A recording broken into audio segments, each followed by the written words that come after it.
दूसरा अध्याय। शिव पुराण के श्रवण से देवराज को शिवलोक की प्राप्ति। शौनक जी बोले, हे महाभाग सूत जी, आप धन्य हैं, परमार्थ तत्व के ज्ञाता हैं। आपने कृपा करके हम लोगों को यह बड़ी अद्भुत एवं दिव्य कथा सुनाई है। हमने यह पाप नाशिनी, मन को पवित्र करने वाली और भगवान शिव को प्रसन्न करने वाली अद्भुत कथा सुनी। भूतल पर इस कथा के समान कल्याण का सर्वश्रेष्ठ साधन दूसरा कोई नहीं है। यह बात हमने आज आपकी कृपा से निश्चय पूर्वक समझ ली। हे सूत जी, कलयुग में इस कथा के द्वारा कौन कौन से पापी शुद्ध होते हैं, उन्हें कृपा पूर्वक बताइए और इस जगत को कृतार्थ कीजिए। सूत जी बोले, हे मुने, जो मनुष्य पापी, दुराचारी, खल तथा काम क्रोध आदि में निरंतर डूबे रहने वाले हैं, वे भी इस पुराण से अवश्य शुद्ध हो जाते हैं। यह कथा वास्तव में उत्तम ज्ञान यज्ञ है, जो सदा सांसारिक भोग और मोक्ष को देने वाला है, सभी पापों को नष्ट करने वाला है और भगवान शिव को प्रसन्न करने वाला है। जो अत्यंत लालची, सत्यविहीन, अपने माता पिता से द्वेष करने वाले, पाखंडी तथा हिंसक वृत्ति के हैं, वे भी इस ज्ञान यज्ञ से शुद्ध हो जाते हैं।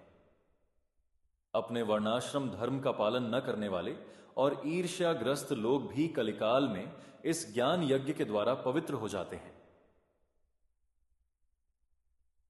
जो लोग छल कपट करने वाले, क्रूर स्वभाव वाले और अत्यंत निर्दयी हैं, कलयुग में वे भी इस ज्ञान यज्ञ से शुद्ध हो जाते हैं। ब्राह्मण के धन से पलने वाले तथा निरंतर व्यभिचार परायण जो लोग हैं, वे भी इस ज्ञान यज्ञ से इस कलिकाल में भी पवित्र हो जाते हैं। जो मनुष्य सदा पाप कर्मों में लिप्त रहते हैं, शठ हैं और अत्यंत दूषित विचार वाले हैं, वे कलयुग में भी इस ज्ञान यज्ञ से निर्मल हो जाते हैं। दुश्चरित्र, दुर्बुद्धि, उद्विग्न चित्त वाले और देवताओं के द्रव्य का उपभोग करने वाले पापीजन भी कलिकाल में भी इस ज्ञान यज्ञ से पवित्र हो जाते हैं। इस पुराण के श्रवण का पुण्य बड़े बड़े पापों को नष्ट करता है, सांसारिक भोग तथा मोक्ष प्रदान करता है और भगवान शंकर को प्रसन्न करता है।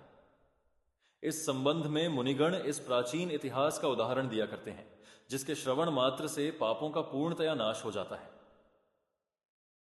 पहले की बात है कि रात नगर में एक ब्राह्मण रहता था, जो अज्ञानी, दरिद्र, रस बेचने वाला तथा वैदिक धर्म से विमुख था। वह स्नान संध्या आदि कर्मों से भ्रष्ट हो गया था और वैश्य वृत्ति में तत्पर रहता था। उसका नाम था देवराज। वह अपने ऊपर विश्वास करने वाले लोगों को ठगा करता था। उसने ब्राह्मणों, क्षत्रियों, वैश्यों, शूद्रों तथा दूसरों को भी अनेक बहानों से मारकर उनका धन हड़प लिया था। बाद में उसने अधर्म से बहुत सारा धन अर्जित कर लिया, परंतु उस पापी का थोड़ा सा भी धन कभी धर्म के काम में नहीं लगा। एक दिन वह ब्राह्मण एक तालाब पर नहाने गया। वहां शोभावती नाम की एक वेश्या को देखकर वह अत्यंत मोहित हो गया। वह सुंदरी भी उस धनी ब्राह्मण को अपने वशीभूत हुआ जानकर प्रसन्न हुई। आपस में वार्तालाप से उनमें प्रीति उत्पन्न हो गई। उस ब्राह्मण ने उस वेश्या को पत्नी बनाना तथा उस वेश्या ने उसे पति बनाना स्वीकार कर लिया। इस प्रकार कामवश होकर वे दोनों बहुत समय तक विहार करते रहे। बैठने, सोने, खाने पीने तथा क्रीड़ा में वे दोनों निरंतर पति पत्नी की तरह व्यवहार करने लगे। अपने माता पिता तथा पत्नी के बार बार रोकने पर भी पाप कृत्य में संलग्न वह ब्राह्मण उनकी बात नहीं मानता था। एक दिन रात्रि में उस दुष्ट ने ईर्ष्यावश अपने सोए हुए माता पिता और पत्नी को मार डाला और उनका सारा धन हर लिया। वेश्या में आसक्त चित्त वाले उस कामी ने अपना और पिता आदि का सारा धन उस वेश्या को दे दिया। वह पापी अभक्ष भक्षण तथा मद्यपान करने लगा और वह नीच ब्राह्मण उस वेश्या के साथ एक ही पात्र में सदा झूठा भोजन करने लगा। एक दिन घूमता घामता वह दैव योग से प्रतिष्ठानपुर में जा पहुंचा। वहां उसने एक शिवालय देखा, जहां बहुत से साधु महात्मा एकत्र हुए थे। देवराज उस शिवालय में ठहर गया और वहां उस ब्राह्मण को ज्वर आ गया। उस ज्वर से उसको बड़ी पीड़ा होने लगी। वहां एक ब्राह्मण देवता शिव पुराण की कथा सुना रहे थे। ज्वर में पड़ा हुआ देवराज ब्राह्मण के मुखारविंद से निकली हुई उस शिव कथा को निरंतर सुनता रहा। 1 मास के बाद वह ज्वर से अत्यंत पीड़ित होकर चल बसा।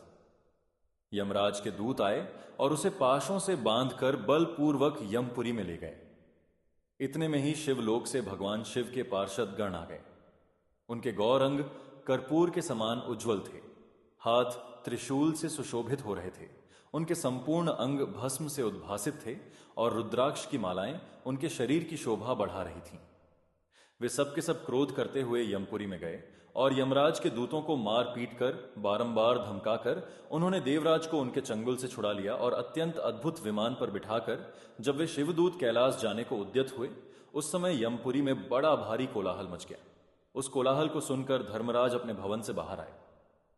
साक्षात दूसरे रुद्रों के समान प्रतीत होने वाले उन चारों दूतों को देखकर धर्मज्ञ धर्मराज ने उनका विधिपूर्वक पूजन किया। यम ने ज्ञान दृष्टि से देखकर सारा वृत्तांत जान लिया। उन्होंने भय के कारण भगवान शिव के उन महात्मा दूतों से कोई बात नहीं पूछी। यमराज से पूजित तथा प्रार्थित होकर वे शिवदूत कैलाश को चले गए और उन्होंने उस ब्राह्मण को दया सागर सांब शिव को दे दिया। शिव पुराण की यह परम पवित्र कथा धन्य है, जिसके सुनने से पापीजन भी मुक्ति के योग्य बन जाते हैं। भगवान सदाशिव के परम धाम को वेदज्ञ सभी लोकों में सर्वश्रेष्ठ बताते हैं। ब्राह्मण, क्षत्रिय, वैश्य, शूद्र तथा अन्य प्राणी, यहां तक कि जिस पापी ने धन के लोभ से अनेक लोगों की हत्या की तथा अपने माता पिता और पत्नी को भी मार डाला, वह वेश्यागामी शराबी ब्राह्मण देवराज भी इस कथा के प्रभाव से भगवान शिव के परम धाम को प्राप्त कर तत्क्षण मुक्त हो गया। इस प्रकार श्री स्कंद महापुराण के अंतर्गत शिव पुराण महात्म्य में देवराज मुक्ति वर्णन नामक दूसरा अध्याय पूर्ण हुआ।